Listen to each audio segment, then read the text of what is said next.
Breaking news on impeachment coming out right now from the Washington Post. Mark Sandy, who is a career budget official over at the Office of Management and Budget, is going to break with the White House and is now expected to formally testify in weekend depositions. This would be the first budget official to cooperate with the impeachment probe.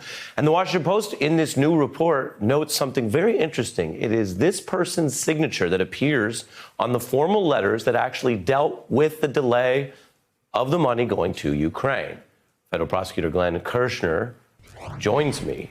When you look at this individual, how important are they as having their hands on the actual instruments, the actual execution of delaying the money?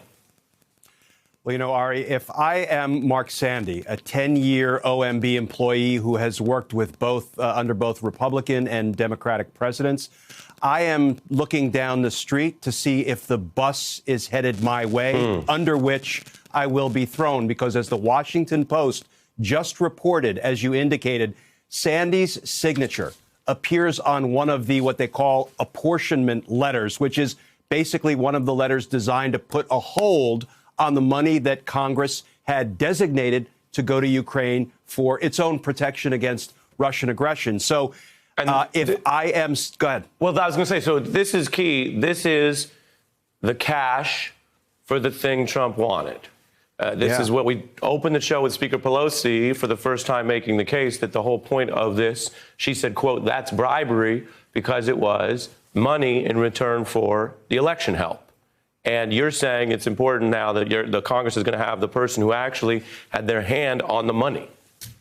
And the question has got to be, Mr. Sandy, who was it that authorized you or directed you to sign that letter putting a hold on those funds that were supposed to go to Ukraine while, frankly, Ukrainian soldiers died as a result of Russian aggression? I'm quite sure Mr. Sandy, who sounds like a low-level bureaucrat, didn't make this decision on his own. Maybe he even made it in protest. We'll have to see. But this is the money piece of the bribery scheme that you've been talking so much about, and it could be a really important piece. Well, and you reference bureaucrats.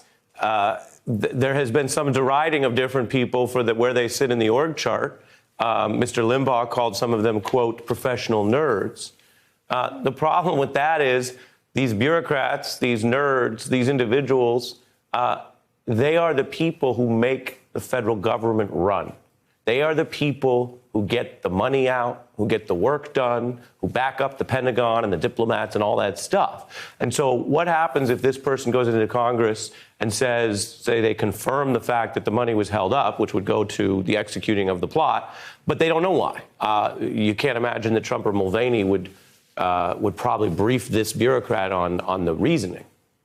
He may not know to the top of the food chain, but you can bet he's going to be able to tell Congress who was it that provided you this apportionment letter, who was it that directed you to sign it, and did they provide you a reason as to why all of a sudden $400 million appropriated by Congress is being held up. I predict Mr. Sandy, even though he has served under both Republican and Democratic presidents, as of tomorrow, we will hear the president calling him a never-Trumper.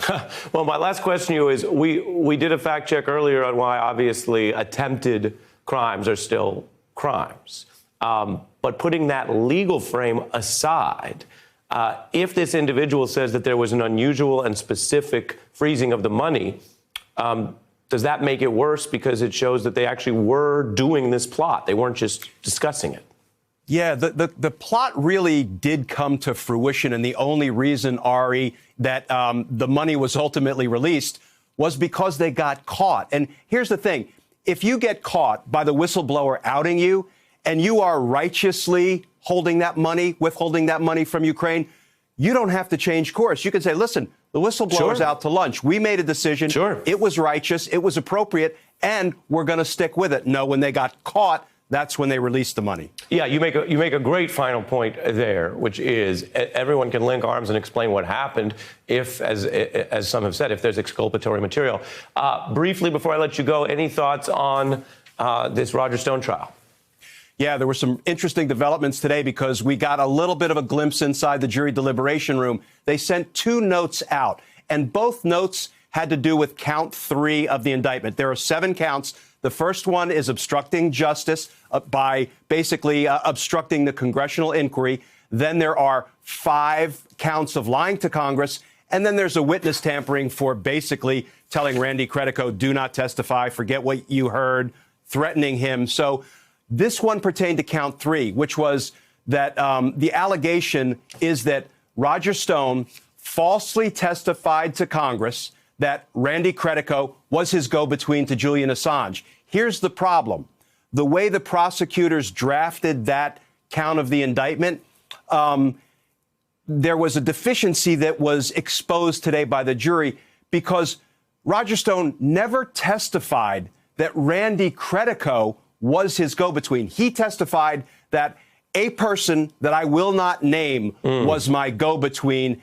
And the problem is it wasn't until after his testimony was complete when his lawyer sent a letter saying, by the way, that go-between, that person and unnamed is Randy Credico. What's interesting about that, Glenn, as you're pointing out, is sometimes it is juries who are citizens who find out things and nail things, and then the whole system has to adjust. So the system working there, we're keeping an eye on the trial. I got to fit in a break. I have a little more on it when we come back. Glenn Kirshner, thanks as always.